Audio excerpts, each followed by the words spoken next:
Programang ito ay rated SPG. Striktong patnubay at gabay ng magulang ang kailangan. Maaaring may masiselang tema, lengguwahe, karahasan, sexual, horror o droga na hindi angkop sa mga... Nakaligtas nga itong si Tyrone kay Darius at sa masamang taong gustong manakit at paslangin nga siya.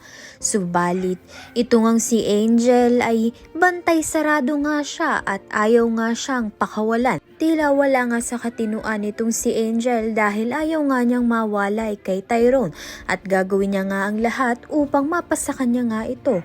Subalit, ito ngang si Tyrone ay makakatakas nga at makakakita nga siya ng sasakyan na masasakyan niya. Malalaman nga natin kung tuluyan na nga ba siyang makauwi sa kanyang ina na si Rosel.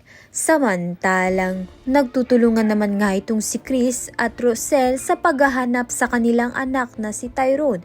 Hindi pa nga nasasabi ni Chris na kambal nga ni Tyrone itong si Belle na nasa poder nga ngayon ni Chris. Kapag nga maayos na ang lahat, mabubuo na nga rin ang kanilang pamilya. Kaya naman nga tiyan at iba pa ang dapat nating pakaabangan. Maraming salamat sa iyong panonood.